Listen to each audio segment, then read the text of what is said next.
Well, hello there. It's me, Big Ugly Jim. I got my hairs did, looking all smaller than they were. That's important. Yeah, so here we are. I'm going to be yammering shortly with my buddy Chad, who I first met back in the days of Frightenstein. He was the later days of the band. He was the drummer and was awesome. I fucking love and miss that band very much. If you aren't familiar with them, I suggest you do some Googling and find yourself some Frightenstein, because it's just a phenomenally fun band. And Chad is not someone I got to know terribly well, so this will be probably the most we've chatted, but love the kid. Seems like a good people's. And yeah, so we should be having a good chat. My Facebook's being weird. I can't seem to like make it share posts on my page. We'll try one last time. Just waiting on Chad to get in and join the conversation. But while we do that, let's just see. So I go down, I click create post, and then it just hangs. So that's kind of lame. I'm just gonna send him a message. Hey, my dude, we are good to go. And shortly he will appear in the magic of Facebook Live, and then we'll have our conversation, and it'll be cool. If you're wondering what I'm going to talk about, I don't have a fucking clue. That would be, planning ahead, and I don't do that. That's actually antithetical to the whole purpose of these. So I don't want to be antithetical. I see Shanna Nolan just popped on. Hello, Shanna. Hope I'm saying that right. It's not like Shayna or something and I'm screwing up and making myself look like a dink. But yeah, I often look like a dink. Getting band chatter in my I guess if I do it over here you'll see, but otherwise it's all good. And I see Abby's on. Abby is one of the raddest people in the known universe, so that's cool. Just waiting on the Chad. Which makes me think of Tom Green, who apparently has a new TV show. I didn't even know about this. My eldest son found it and brought it to my attention. But yeah, Tom Green in the movie Charlie's Angels, and he's like, was it the Chad? It was the Chad. In this case, it's the Chad. So theoretically, he should be joining us any second. He's even seen the message where I was like, okay, we're doing this. Yeah. Things in my world are good. It's not letting me join. I'll try something else. Okay, so make sure you're using the Facebook mobile on your phone. It has to be that. If you're doing it on a computer or if you're doing it through like your browser on your phone, it won't work because the Facebook people are nailing it hard. Hopefully we get this. Yeah, so I'll just keep babbling on incessantly. I've been watching a bunch of interesting YouTube stuff lately about like various nerdy leftists debating things, and it's just sort of making me far. Oh, I see Chad. I can now bring Chad onto camera. There we go. That's what I do. Adding, continuing. Things are looking up. Ish. Okay, cancel that. Yeah. Adding. Come on, Facebook. Don't do me like that. Don't do me like that. Chat declined. I have a feeling like that was an oops. We'll try adding again. Adding. Connecting. I think we got it. I think we're on. We're good. How you doing, man? Not too bad. Excellent. Trying to take her easy, but always got something on the go, Well, yeah, man. You're. I keep saying, man. That's just such a thing that I do. Yes, friend. You're a busy guy, a busy person. See, look, I'm doing it. All the pronoun shit. I'm trying to. It's not. I know you haven't said like, please refer to me by specific pronouns or anything, but It's just me No, trying to like be a better me. I know it probably doesn't matter to you if I say man or dude or whatever, but you know. Anyways, what I was getting at is you're a busy bloke, often doing all kinds of crazy stuff. I've been really enjoying the pizza police. yeah, Obviously, that's tag a fun that thing to in do. the description of this chat. Where did that come from? Was that just like you and Norm being crazy one day, or? Kinda. I'm making another music video and uh, got Norm to do a cameo spot on it. And while we were doing that, he's always got ideas too. Oh So yes. you know, I've been watching this pizza review uh, video series where they just go and grab pizza and stand outside and eat some and talk about it. And that's the whole thing. And Right on. uh, but yeah, it kind of I guess evolved into something else where we needed to have some kind of a theme for it and make it more interesting. Yep. Well, I enjoy them. I definitely like Norma's such a character, and you're. I think you have a really great straight man role in those, where Norm is the sort of the larger than life, and you're there next to him, and like there's that good cop bad cop, but it's like silly cop stern cop, and it works. We It don't really do it now. does. I was saying before you got online, I was saying that I think our first time meeting would have been around the time you were drumming for Frightenstein, That's possible. and how much I missed that band and how awesome they were. Yeah, that was always a great time. The costume, makeup, the big huge drums. Yep, Yeah, it was all great fun. yep, absolutely. I never batted an eye anytime I had the opportunity to put Frightenstein on a bill. I was like, we're doing this because just pure fun. And Norm is one of those guys that like he's that soft-spoken person, and then you hand him a microphone, and he's just like the Ayatollah of rock and roll. It's always a fucking riot. And Necro with the ridiculous crazy bass, hair flying everywhere, and yourself behind the kid. Or I can never I don't know how to properly say the guy who was drumming before you, but he was a phenomenal drummer as well. Yourself, like it was a whole bunch of awesome in that band. I miss them greatly. Yeah, well, I miss just live music in general, but yeah, getting up and playing is really nice too. Sorry. Um, Getting up and actually playing on stage has been something I've been missing too. Oh, absolutely, absolutely. I got one opportunity in the break between lockdowns where we did a single show at Burns, and it was a decision that I made based on like I know we're not gonna have more than 10 people in the room, and Clint can use the beer money, and it's not gonna be they took it very seriously in terms of the whole health and safety protocol thing, but yeah, just that one was like, oh, thank you. Just so nice to have that, knowing that it's going to be the last one for a while too. Oh yeah, or we didn't know for sure, but like the writing was on the wall. We're pretty sure things are gonna go badly with you're watching the case numbers skyrocketing and just being like all the conservatives be like, oh yeah, no, everything's fine, nothing to see here. Keep the economy going. Exactly, just keep shoveling bodies on the fire. Yeah. So what you said you were making a video. Tell me about the current project. I don't know if I knew you were in a project right now. Oh, I'm doing tons of stuff, but I uh, I guess I kind of started listening to K-pop music a couple years ago, Okay. and it's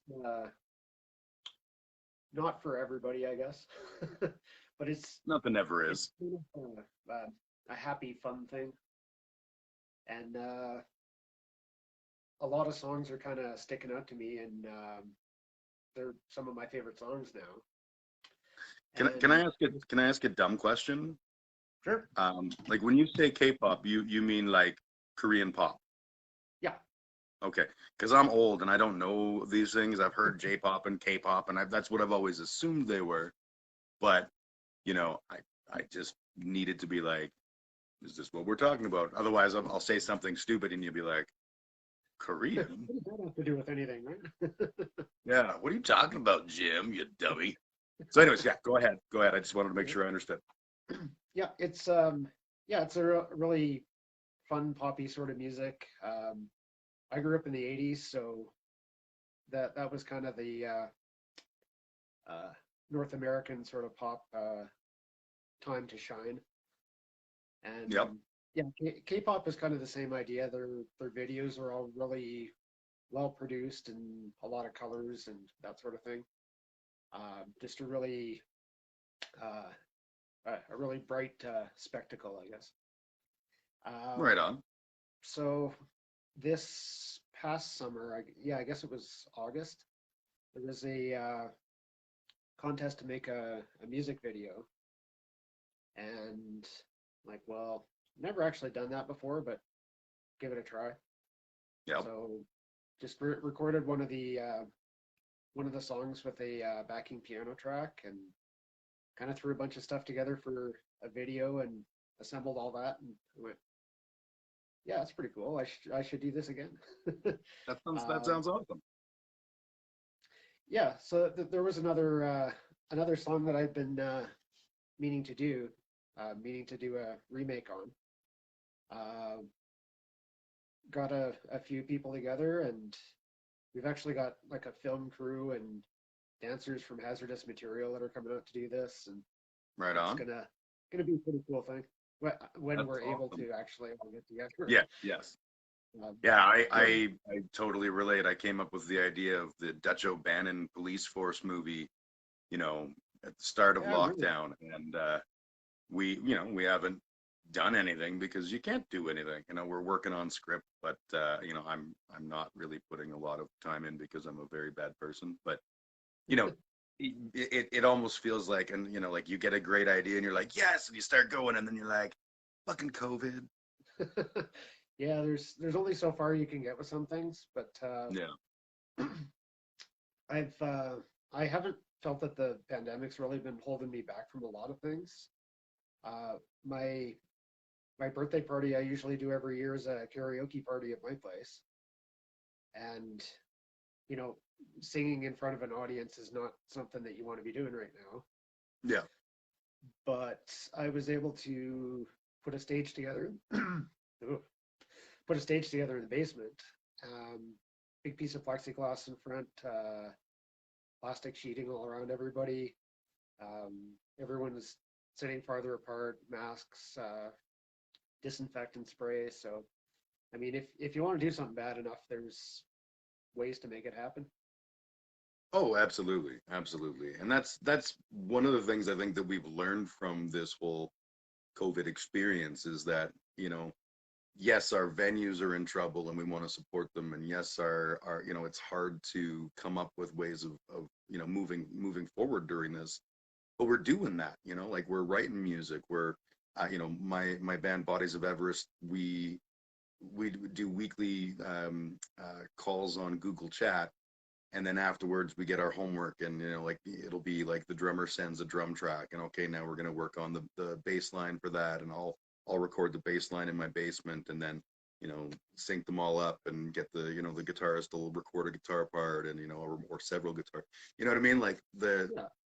the use of technology is enabling us to sort of keep creating and keep doing things, and thank fuck, because I'd be insane. And yeah, I mean with the music video as well, there's some parts that I've been able to record. We can't really do any inside stuff with more Yeah. than one person, but we've got a few of the outdoor scenes down, a Right on. few of the cameo parts down. Cameos from various people, I guess just whoever volunteered first. Hmm. So got Norm in there. Interesting. We got a few other people. So Excellent. it's going to be an interesting thing. Here's a question. So if it's K-pop, is that like stylistically Korean vibe, or is it like are you singing in Korean?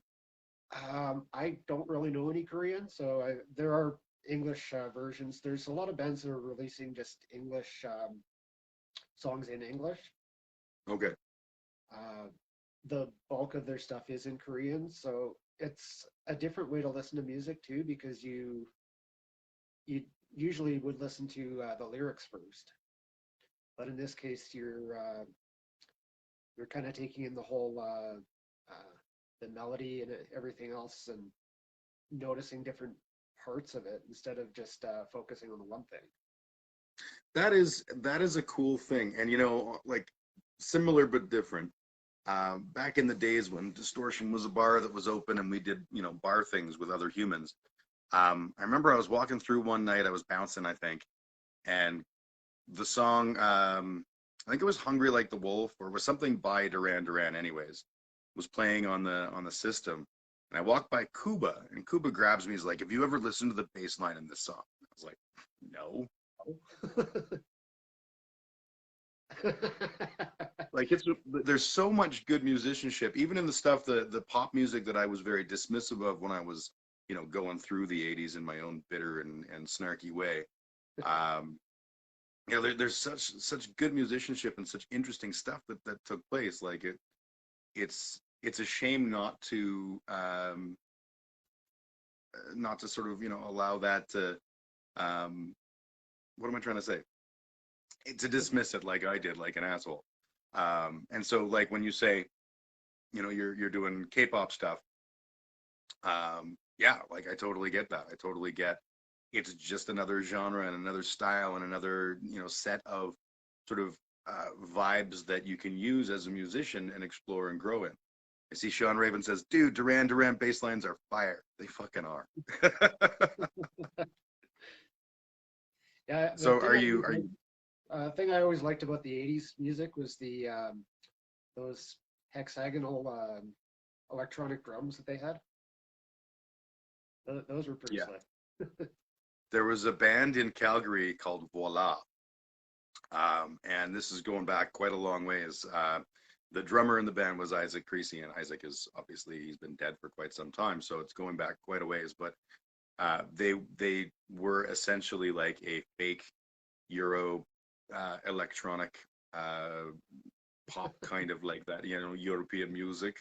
And they spoke with European accents, and all their songs were about how rich and powerful they were and how you should just like revere them for being wealthy. It was fucking hilarious. Like one of the songs is like, "As I look down on you from my high horse." Like it was awesome. And Isaac would play those on stage, and they'd have the full drum recorded thing playing, and he'd have a drum kit on stage with that the hexagonal, hanging all around him kind of thing drums, and he would just like it was fucking amazing. Man, So that is sounds that like is something that I what would you're really using? like. Sorry? Sounds like something I would have really liked. Oh hell yeah. So is that what you're using for drums, like the that kind of vibe, or Uh, no, but I haven't actually. I've been looking at electronic kits, but just I got too much stuff around all over the house anyway. So I totally get that. Every time I buy an instrument, I'm like, and that's the last thing I'm buying for a very long time, and then I go, but I do need a trombone. It's probably not the wisest of choices, but yeah, no, I get it. So are you the K-pop project? Is it like you're on drums and you've got other people working with you? Is it you doing the whole schlemiel? Like, give me I give me the details. I had thought about doing it all myself because I was most familiar with the song, but uh, guy named Jared that I jammed with like probably 12 or 15 years ago. Uh, he's he's really been hard at work for audio engineering. He's really been learning a lot of stuff about it, and plays guitar, plays bass, knows some people, and so he's playing guitar in there. He's done all the audio processing. Um, I Cool. I played drums, did some vocals. Actually, there's four of us that all do vocals, and there's four members in the original group that did the song. So we Cool. it was easy to separate the parts out that way. Yes. Well, that's very cool. That's very cool. Is the plan to like work towards a release of like a LP or something along those lines, like, or is it just sort of you're releasing as you go and you're writing music and having fun and whatever? Yeah, it might just be like a one video thing, but it depends how it comes out and how much fun it is or how much work it is. And see Totally. if we feel like doing it again. And I think that's like kind of the cool thing about the music world now is we can explore, like we can, all of the things that we want to try are sort of within grasp, as long as you know people that have a similar curiosity and stuff, or you can meet those people. Like the cost of being a musician is a lot less than it used to be. And so we can do like, when I got asked to join a progressive metal band, I was like, well, I don't know how to play progressive metal, so yes, like I'll figure this shit out. And all it took is just the effort and the work and listening to a lot of a lot of prog metal that I may not necessarily be in love with, but it's it's talented music, and there's some phenomenal music out there. But for me, my challenge is always the vocals, because I'm a kid with a hardcore punk past, and the mix of clean and dirty just always feels to me like Evanescence. It's just how I Yeah, is. yeah. There's some songs that can do it really well, but it feels like it should just go one way or the other. And honestly, like my own probably toxic masculinity crap is when I hear the soft vocals and the like emotional statements that they're making and stuff, I have a hard time not being like, loser, because I grew up in a world where that wasn't okay, and now you know I that's something I have to combat. But in terms of like listening to music, I'm not like I want to listen to music that's going to make me a better person if I struggle through my own stuff. I want to listen to music and be like, this is good. I enjoy this. So I don't know. It's a weird thing, but I am enjoying the fuck out of playing in a prog metal band and seeing the songs come together. So that's Well, what else you got going? I know you're a super busy guy. We've talked Pizza Police, we've talked K-pop, which are uh, clearly directly related. of course. Uh, I've been doing some leather working as well. Um, Excellent. Actually, been making the Plague Doctor masks. Is that the Plague Doctor mask? Yeah, that's fucking Yeah. awesome. Uh, Working on a couple other ones. The tough thing with those is the 3D modeling, because you Yeah, can't just look at it and see like, oh, this piece needs to be shaped like this, and if it doesn't quite fit right, it's like, which part do I trim off? Yeah. yeah. So I I think never considered like that. construction paper. Yeah, my kiddo Abby says I want one of those masks. Um, so you're reaping the rewards of being here on the unrelenting yammerings, man. This is the gateway to No, that the millions. right. I never thought about that in terms of like I think of leather work, and honestly, because I don't do it and I don't have a whole lot of that kind of stuff. I don't think about it's a complex substance to work with and to create. I suppose it's easy to create a bookmark or something that just sort of wraps around and has a little button on it to like a bracelet or whatever. But when you're doing creative and clever work with it, like that's a whole thing. It's not a very forgiving medium. Like if you make a hole in something, you can't just patch it over. If Yeah, you put there's something too small, you can't stretch it out. It's there's no like painting over it and like okay, we're good. Uh, yeah, no, I could see that being challenging and interesting because it's more than measure twice, cut once. It's like you really have to know what you're wanting to do and have the whole thing sort of planned out before you're doing it. That's badass. I never thought about that. that. That being said, though, there's a lot of projects that I get started doing, and then partway through, I just think, maybe I want to do this instead and make it different, and Oh I yeah, yeah. can I still do that from where I'm at, or do I have to stick to the plan? Yeah, no, I totally get that. Also, like the act of creating something midway through, you're like, ooh, I could do something way different and would be all different but all cool, and I kind of want to do that. Can I? And if you can't, it's do I finish this one and then make another one with that new addition onto it, or yeah. Based on the decisions I've made in my life to date, I'm fairly certain that if I was a leather worker, I would have a lot of unfinished pieces of leather. Oh yeah. I I I would have a lot of I've got a whole bin full of projects that I started and I went, well, it's not quite coming together how I wanted it to, but maybe I'll use it for something later. totally, totally. I think I do that with most shit. My house is falling apart. It's okay. It's a cheap house. Um, I think I do that with most of the things that I get involved in. Like, there's an immediate, and this is probably like undiagnosed ADHD or something, but there's like an immediate, yes, I want to do this. I'm gonna fucking do this, and I throw myself at it for like 20 minutes, and then I'm like, you know what else is fun? Not doing it. Um, Anything but this. yeah, like, but that's the reason why I do things like I do the Facebook Live trumpet and bass practices is because it's kind of like and it's completely in my head, but I feel like it's a way that I can hold myself accountable for actually playing and practicing. Because especially like right before the lockdown happened, I was getting to a point where I was comfortable in two new bands, and then the third band I was in was I had switched to trumpet, so all of them were just kind of getting to a groove.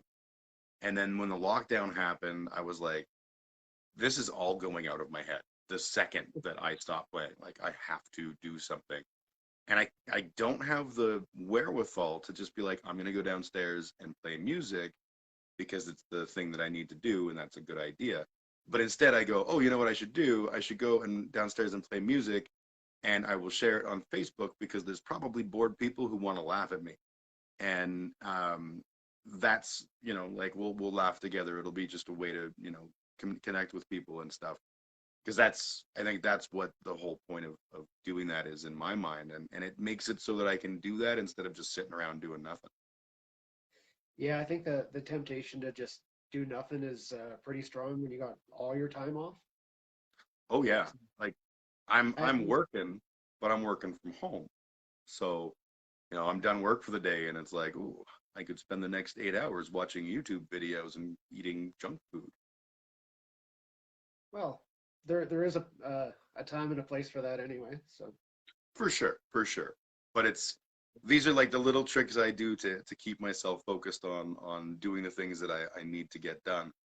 And I'm glad I figured them out along the way. But yeah, it always strikes me as weird when I discover like, you know, the Facebook Live trumpet playing. I was like playing trumpet one day and I was like, I should go on Facebook Live. And then the other part of my brain's like, what are you fucking talking about? Like, yeah, you weirdo. Why do you? Because I'm not a great trumpet player and I'm not a great bass player. I'm acceptable at both, but I'm not. No one's gonna watch these videos and be like, "Dude, amazing." That was like, it's just not gonna happen. But I enjoy the playing and I enjoy the idea that even if people are just watching because they're bored or something in the background or whatever, like, all right, that's cool. Keeps me honest. Keeps me working. well, I do like that. Having the Facebook Live streaming of it, yeah, it makes you stick to it. It's not like Totally. you're gonna play for a couple minutes and like, well, I guess I'm done now. Nobody's watching Yeah. anyway. And it keeps me like if I fuck up, it's kind of in that way it's kind of like being on a stage, because like I was my first band, Johnny Incognito. I was notorious for I was the vocalist, our first real band. I was a vocalist and I'd be like, fuck, I said it wrong or whatever, and I thought that was hilarious. I genuinely, like, people would come up to me and be like, you shouldn't do that, like you're selling the professionalism of your band. And I was like, we're a hardcore punk band that talks about like ball sweat. Feel like I'm not that worried about professionalism. Um, but like part of me misses that screwing up in front of people and having them like,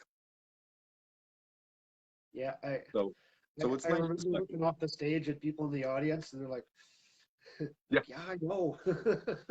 Yeah. Sorry. I remember I was playing one time and my bass, like, I don't know what happened, but it just was suddenly like way the fuck out of tune. And I look over and like a couple of my bass playing friends are right in front of me, like one. I was like, You gonna as soon fix as the this? song, as soon as the song's over, I'm like, okay, we're good now. But yeah, for those few minutes, I was like, I'm just gonna keep playing, and it's gonna sound kind of like, an atrocity, but it'll work for me. Yeah, can't be perfect all the time. Yeah. So you've done Frightenstein, you've done the K-pop thing.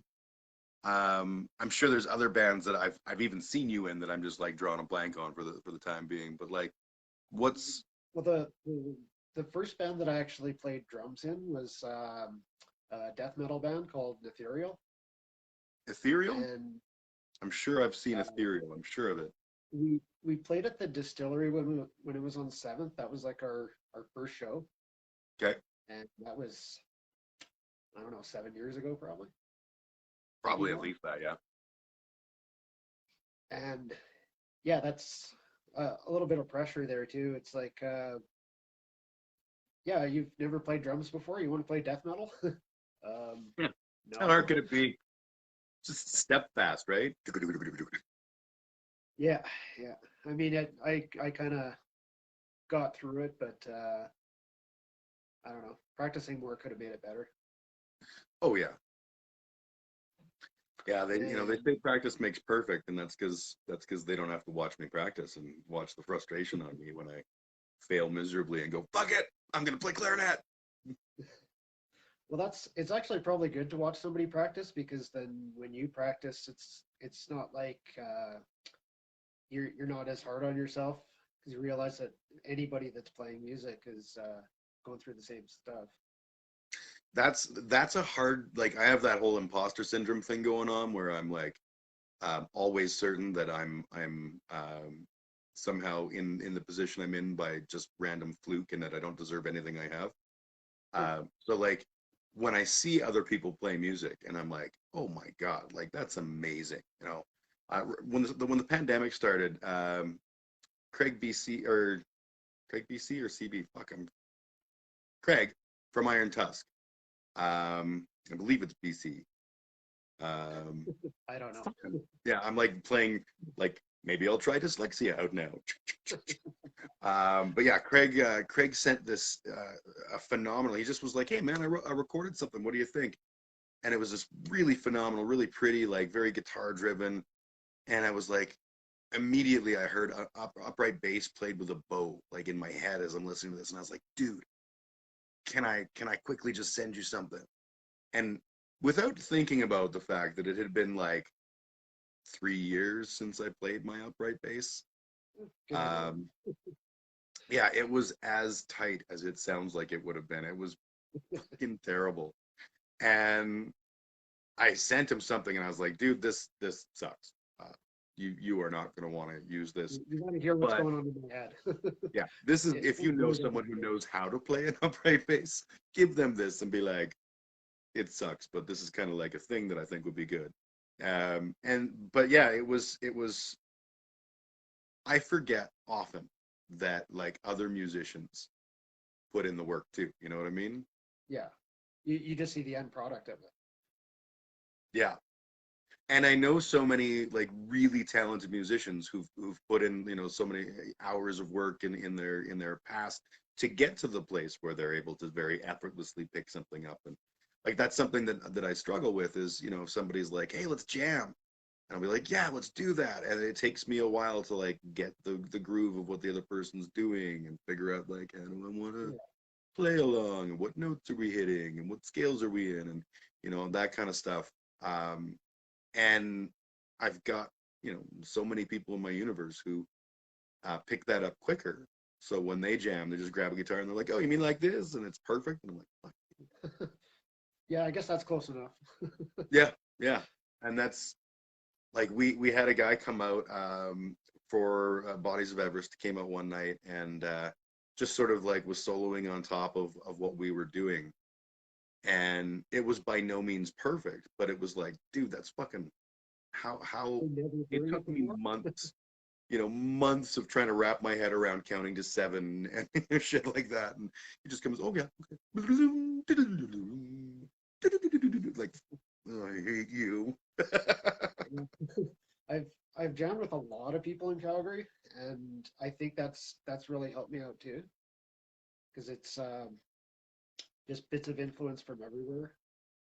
When you For just sure. jam with the same group all the time, then it's like, okay, well, these are the three drum beats I know, and I'm gonna play that one fill that I know, and that's about it. Yep. That I definitely agree.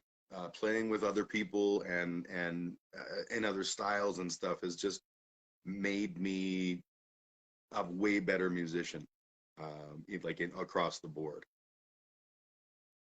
Well, there was a running joke in Frightenstein that every show that we played, I'd always run into somebody that I jammed with in one of the other bands. And there was one show we did at I can't remember. I think it was Burns, but it was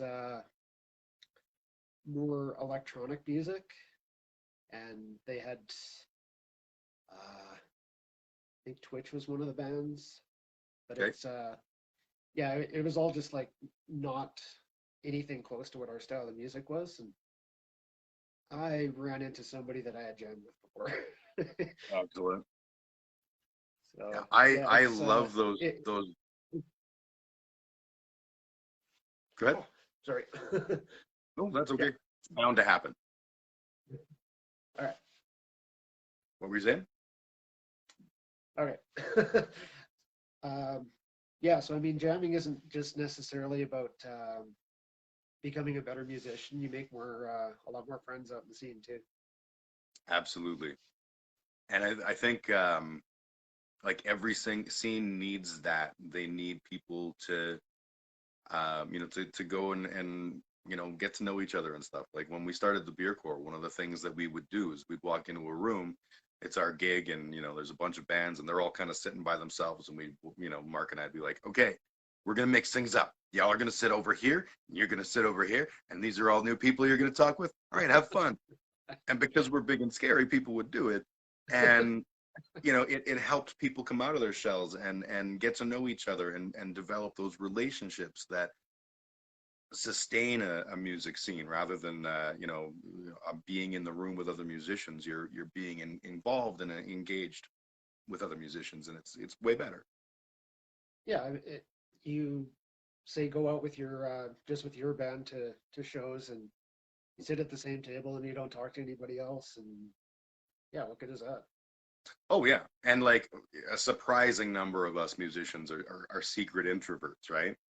So my go-to when I go to a bar and go to see a live music band or whatever, I'm not thinking like I should meet a lot of people tonight. I'm thinking like I'm going to go and listen to music and hopefully no one will touch me. Uh, but that's not, that doesn't do me any favors, and it's nowhere near as fun. And so I actively challenge myself in that regard. When I'm like at a show, I'll be like, just go, when I go for a smoke and there's people there, I'll just join a conversation and be like, hey, how's it going? Right on. I'm Jim, blah, blah, blah, blah, blah. And, you meet cool people that way. Yeah, just something that we're really not used to doing, Totally. but everybody's there for the same reason. They just want to hear some music and have fun, and I Yeah. guess meeting people's part of that.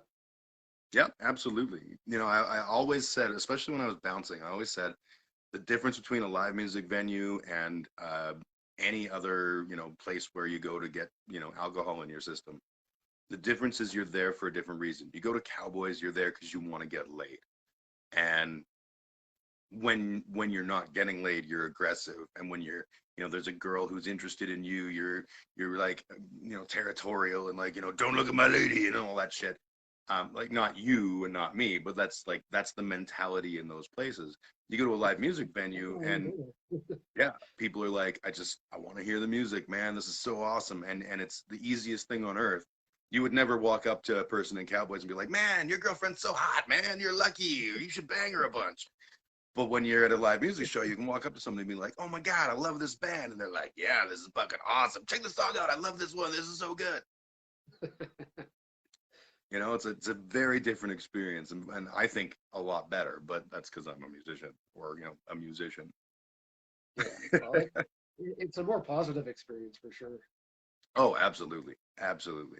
And there's more of a sense of community, right? Because you have a shared interest and you want to see it flourish. Not necessarily, people's first shows. They're like, I hope this scene stays around, and I want to build it.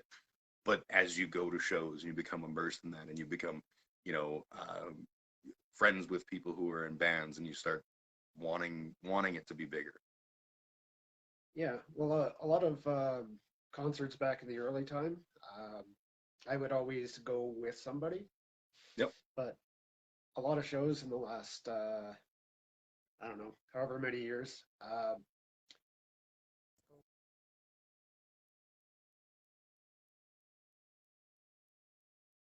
What's that? because instead of going with somebody to the show, I'll just go and be like, yeah, I'm gonna know people there. I and I've totally done that and had to win out so many times. And I can think of like one night where everything went wrong with that. It was the worst. I was like, first off, there was a I think it was London Calling, one of the shows at Dickens where Chris spins music and people dance, and I was like, I want to dance. I'm gonna go dancing. I don't have anyone to go with, but damn, I'm going. And I went down and I literally just stood there by myself for like a couple of hours, no, probably like 20 minutes, but felt like a long time. I was like, I don't belong and I don't fit in and I'm stuck and I'm going. I gotta leave. I gotta leave. And I I knew don't there feel was a like dancing show. anymore. What's that? I don't feel like dancing anymore. Yeah, well, I felt like a mutant, right? Like everyone else, they had friends with them and they were all dancing together, and I was like, I feel like a creep at a bar, like, ladies, how may I address you? Yeah. I don't, So I was like, oh, I think one of, I think it was Carpet Bombers were playing at Burns, and I was like, oh, I'll go to that show. That'll be fun. And I went down, and like the median age was like 18.1, and there's old crotchety me already dealing with self-esteem issues at that moment, and I'm like, I'm too old to be here. I'm gonna leave. And I sat down and I wrote something like on Facebook, like, I'm having a bad time. And Katie messaged me and she's like, Distortion. Okay. I went down Distortion, had a good night. But yeah, so that one's a double-edged sword. I've had great nights where I go out by myself, and I've had that. Yeah, sometimes you show up and there's just nobody you know there, and yeah, everybody's way younger, Yeah. And but whatever. I'm really aware of the whole age thing, right? Because I'm not a young man. And when I go to a Mhm. room that's full of like 18, 19-year-old kids, like I'm if it's a show that I'm putting on, I'm great, fine. But when it's like I'm just in the room, I always feel like I wrote a song for a band, the band that I was in before Johnny Incognito, called The Fabulous Yobs, that no one saw. And I wrote the song called Lizard, and it's all about like this guy in his mid 40s who's like wearing a tracksuit in the dance bar, and he's like, "Gonna buy you a drink, ladies?" Like he's a fucking lizard, right? And that's in my head. That's who you are in this particular moment. You're that guy. I'm not offering to buy anyone a drink. I'm not trying to like, so young Philly. No, none of that shit. But that's this is how my brain works, and it attacks itself and makes me want to run away screaming. Well, I don't really feel like a creep when around a bunch of younger kids. It's more like I'll make a reference to something like the A Team or something. Be like, Yeah. yeah, I don't know what that is. Yes. I suffer greatly from that. I have that like almost encyclopedic knowledge of what the world was like when I was 18, and no frame of reference that says that it wasn't that way now. So I'll be like, oh my God, max headroom, right? And people will be like, who the fuck? Max what now? So yeah, it's a weird thing. I'm just, yes, I have a couch that's sideways in my house. There's a story behind that. You can sleep standing up, I guess. I got a new couch, and it I haven't had an opportunity to remove and dispose of the old one, so it just sort of is sitting on its side. Either it will fall apart and become more manageable, or I'll eventually find a way to get it out of here. But for the time being, it's there. So I'm just going for a smoke. 'Cause, I have taken a couch apart before. what's that? I have taken a couch apart before. Oh, I'm sure I could do it. It's really a matter of like my I would approach it like I would my leatherworking. Be like halfway apart and still everywhere, and I'd be like, yeah, I'm done with this. Well, I managed to get a free leather love seat that wasn't super well used. Yep. And yeah, just took all the leather pieces off it to use, and the skeleton was the hard part to get rid of, like all the wood and the springs and everything else. But It's always the skeleton that's the hardest part to get rid of, man. Tell me about it. You didn't want to sound like a creep? Well, Yeah, it's things like that, Jim. It's things like that. this is why. Sitting in a bar with a bunch of 18-year-olds going, you know what's awesome about body removal? Yeah. We'll have to visit that spot out in the forest where I dump the bodies. We'll What? have to whisper it? We'll have to visit that spot out in the forest where I dump the bodies. Yeah. There's some great mushrooms that are growing there. You'd love them. So with the K-pop video, I know that it's kind of impossible to know right now, but is there sort of like an expected, like you're thinking you're going to release sometime around X? Uh, it keeps getting pushed back. I was thinking summer, but it's probably going to be fall. Yeah. I feel like they're going to reopen ish soon. You know, like they're talking about like bars can be open as of the 8th, but they can't have a lot of people in them and they can't have live music and stuff. And you know, my hope is that we will continue to, you know, go down that road and get back to a place where we can have sensibly sized gatherings of people and stuff so that you can do things like work on a video or whatever. Yeah. I mean, even getting like 10 people together indoors it just feels like it's still a ways off. Yeah. Oh yeah, I haven't jammed with other humans in the room in such a long time, and I'm going a little insane. Not gonna lie. I actually put my drums away because I just didn't have space for them. Yep. Gonna have to get into that again soon. Yep. Yeah, I very much look forward to the opportunity to once again like have that in-person jam with people and work on stuff, because like, you know, we've been doing stuff and we've been working on you know, recording bits and sending them to each other and stuff, and that's been awesome. But fuck if I don't want to just like make a lot of noise with my friends. Yeah, and for practicing drums too, I mean, I can either throw the headphones on or I can play it through the PA, and it's still not the same as having people there. Yeah. Yeah, very different. But it has, you know, go ahead. It's just missing that extra component, those extra bodies, I guess. Absolutely. There is something very, very like experiential that's just not there when you're, no matter how far you can go with technology to make it almost feel the same, it's just not the same. This is true. But it's been a good opportunity for me to like especially with the prog band and the ska band that I'm playing bass for, just to like find those spots in my game that are weak and work on those, or completely ignore them in the case of slap bass. I have totally not put any effort into being able to slap. Shanna says, "Remember hugs? Hugs were fun." I do remember hugs. They were awesome. Sometimes creepy, but often they were pretty awesome. Well, you got to get a few creepy ones in there. Oh yeah, nothing comes for free, right? When they're trying to get away, The creepiest hug. What's that? when they're trying to get away and you're just holding on to see how long you can do it for. Stay with me. I'll tell you the creepiest hug I ever got. This is one of my favorite creepy hug stories, of which there are probably a few. But hang on, let me just get my coat off. I got to grab my charger also because I don't want to suddenly disappear on you. Creepiest hug I ever got.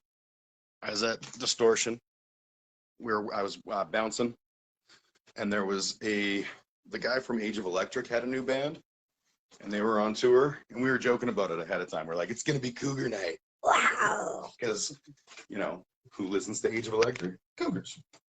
And so we did, we get the show open, and it was good, but there was this girl that was there. Where's my power cord? There it is. There was this girl that was there. If I was a betting man, I would bet she was probably 19 years old, quite young, and very pretty, but very young. Not something I'm terribly motivated to spend time getting to know her or anything. Sorry, I'm just plugging in my phone, and thus the chaos. Anyways, so early in the night, she's like loser pissed, and she's like, okay, well, there's a big fella. I'm gonna make him completely uncomfortable. So I'm standing, doing my thing, standing with my arms crossed and looking all, bouncery. And she comes over and she grabs my hand and pulls it. There was a little lamp at the end of the bar. She pulls my hand and she holds my hand under this lamp and looks at it. And then she looks at me. She's like, "Are you married?" And I was like, "No." I thought maybe she, thought I was somebody else or something. No, not married. And then she says, she turns my hand over like this and starts reading my palm. And she goes, "You had 2 sisters." And I go, "Nope. I have 1 sister." And she's like, "No. You had 2 sisters." Oh, neat story. Starting to feel uncomfortable. And then she continues, she's trying to sexually run her finger down the lines in my hands, and she's like, "Which one of you died?" And I'm like, "None of us. Certainly not me. I think we can establish, but no." And then she pulls me in close and goes, "What's your name?" And I go, "I'm Jeff."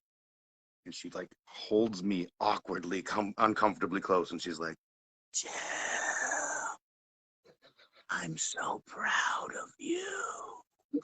And I'm just standing there like this, and I look over, and there's fucking Mark and Jordan, and they're like, "Ah!" And I'm like, "I need a bouncer." It was fucking awkward, man. It was so awkward, but I still managed to go home alone that night. That was important.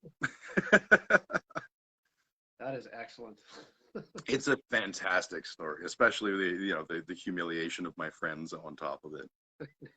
Yeah, it was a good time. Do you have an awkward hug story? Probably, but You didn't prepare one? that's your homework for next time, mister. Absolutely. Our fans are watching, and they want to hear the awkward hug story. So next time we'll have to make sure you come with one. Well, I guess it would be more awkward if you don't use your arms, if you use your legs instead. Or just your chin. Oh, yeah. I've had where people's hands are full or whatever, and they're like, "Come here." Yeah. You're smelling the back of my head. What are you fucking doing? Shanna says, "Struggle snuggles." Yes. These are the struggles we all go through when random people want to be a little closer than we want them to be. And that's a great lesson about consent. If you've ever been in a situation where you had a hug and you were like, this needs to not be happening right now. Oh, it's past the point where it needs to stop now. That's where we all understand consent. And even boys, we know. Hmm. So what else is the haps? What's going on? We talked K-pop. We talked the leather. We talked Pizza Police. Um, I don't know. I guess I've been doing a lot more cooking since I've been at home.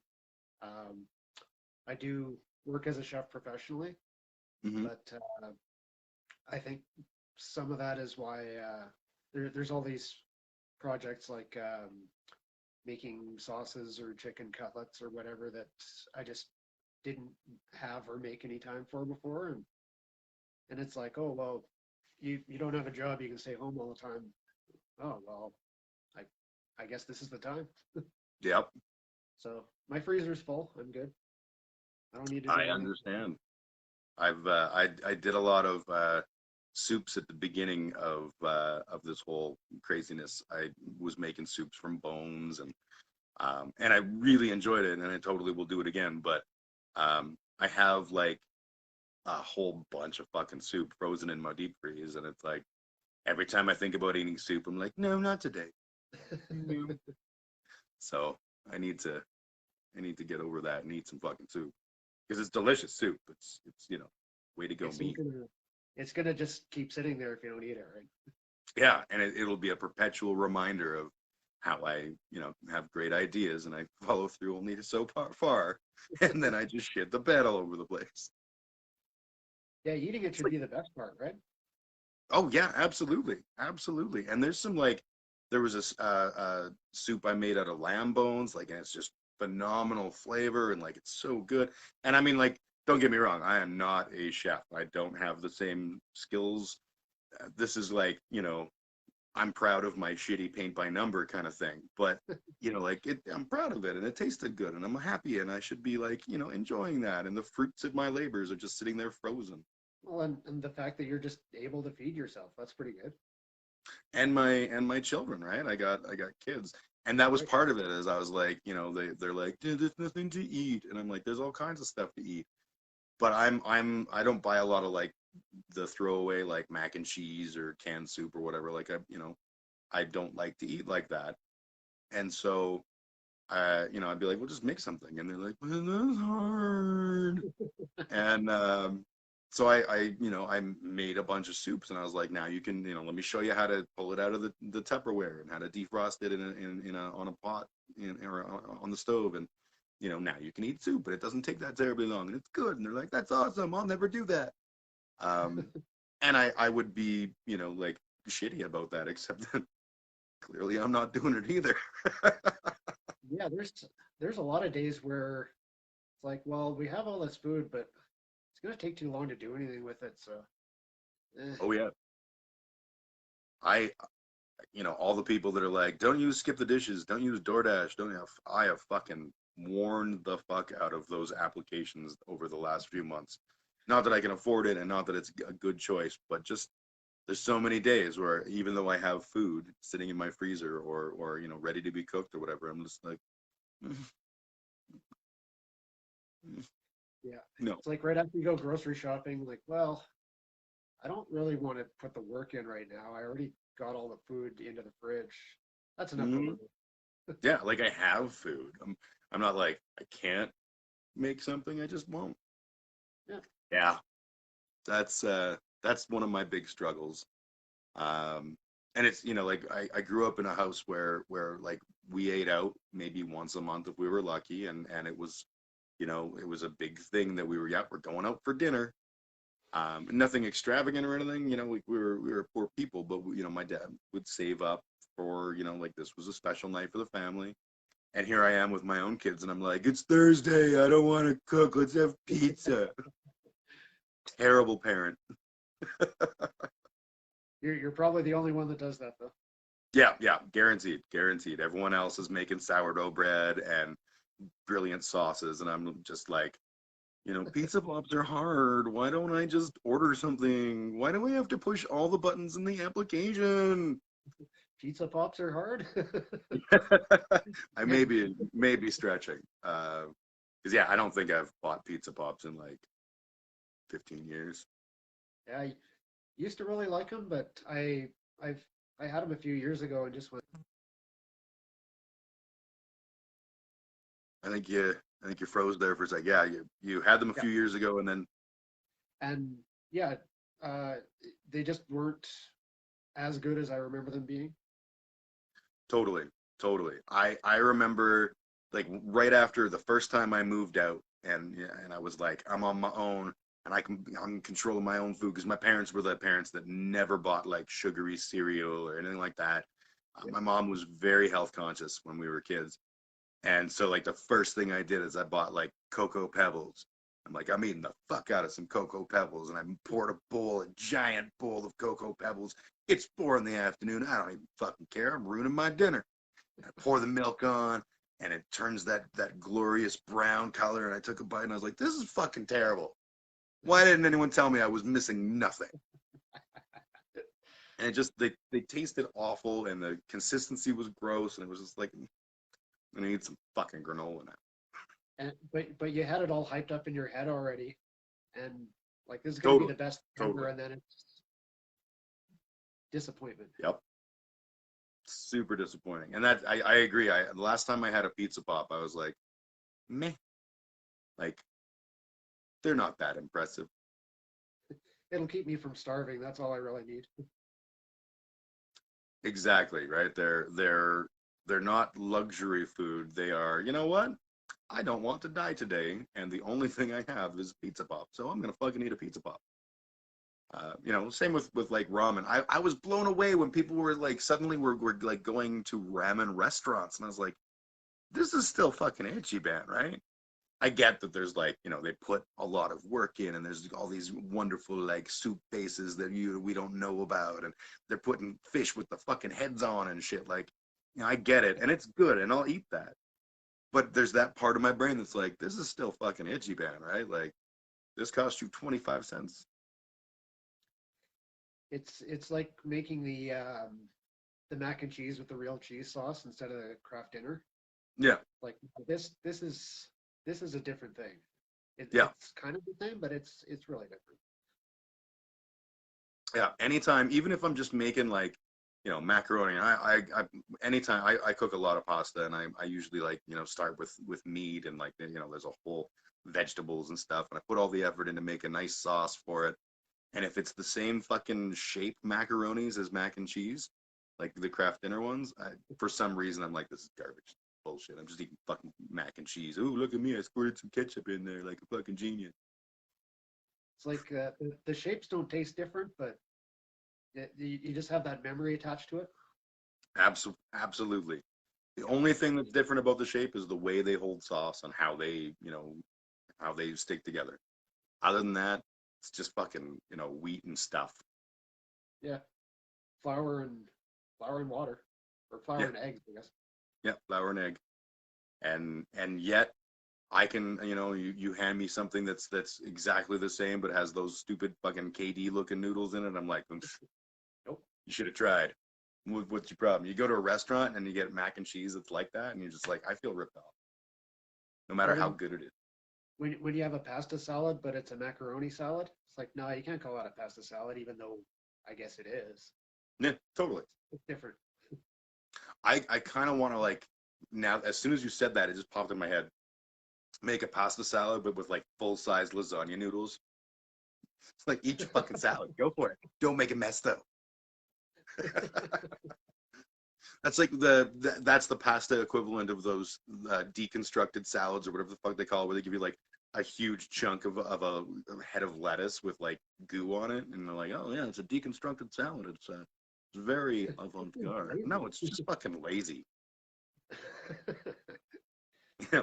Well, so you chose to chop the head of lettuce in four. A bold choice. Yes, a bold choice and daring, and yet so succulent. See now I'm I thinking of pasta salad with like manicotti noodles, the big tubes, Yep. and just stuff all the garnish stuff in there and just eat them individually. Yeah, totally, totally. That's like healthy or healthy ravioli almost, right? It's noodles with good stuff in it for once. Technically, it's a salad still, right? Yeah, absolutely. Oh, Therese says, have enjoyed the 10 minutes I could tune in for. Cheers, guys. Cheers, Therese. Therese, Noctis Therese, just in case you were not sure who I was referring to. Oh yeah. Yeah. I'm assuming you took in a Noctis or two in back in the day. Yeah. I remember the one where can't remember which one it was, but the one with Venom and the really big one that was at the UFC and the Ramada downtown, and went Yep. to some of the discussion uh, discussion panel things, and I I I think I just got think one that night was of the show. sorry. I think I just saw one night of the show, Okay. but yeah, it was a good time. Yeah, Therese went all out and just did amazing things with those shows. Like I when I first heard the idea, I was like, a metal conference? Please. Who would go to such a thing? Because I'm an idiot and have no ability to, think outside of my own unique Have perspective. no So vision. yeah, so I was blown away by how like exceptionally well received they were and just phenomenally attended and what bands they were able to get from all over the world and everything. I was like, this is fucking badass. And then one year she had me do the security at the back door for a clinic at Vern's, and it was there was a guitar clinic with Tosin from, I hope I'm saying that right, from Animals as Leaders, and then Oh, Gene Hoglan did a drum clinic, and it was like two phenomenal. And I'm just like I'm standing at the door looking big, but at the same time I'm like, this is so cool, this is so fucking cool. yeah, got to keep it together and do the job, but got to fanboy out a little bit too. Oh yeah. I felt bad actually that particularly. There was a kid that came down to see Gene Hoglan and he was like, I'm pretty sure he was 17 years old. He didn't have ID. He didn't get allowed in. He came down the back door and I was like, dude, no. And he's like, no, no, no, no. I get it. I'm not allowed in. I totally respect that. Is it cool if I just stand at the top of at the alley with the door open and listen? And I was like, well, yeah, sure, go for it. That doesn't sound fun. And the kid sat through, both. I think it was both of the clinics, and just like, he didn't take a single step in.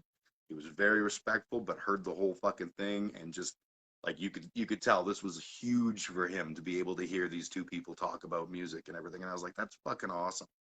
And at the very end of the night, like the thing, Clint was like, "Okay, we're just gonna bring him in real quick. We're not gonna like give him a drink or anything, but I just want this kid to be able to, shake hands with I think Tosin had already left, but shake hands with Gene Hoglan, and they whisked him in and whisked him out and everything, and it was like, that kid's night was just made. That was super fun. Very cool. Yeah, very cool. Well, dude, I'm gonna say I've very much enjoyed this conversation, and we should definitely do it again sooner than later. But I've got to get some shit done around here. So I'm gonna call it a good hour and 8 minutes of conversation. Thank you so much for chatting with me today. That was awesome. Great. Well, thanks for having me. This was fun. My pleasure, man. We'll do this again soon. See, I said man again, just like at the beginning and all the way through. I'm trying. All right, you take care. We'll talk to you soon. Sounds good. Thanks. Take care, Chad.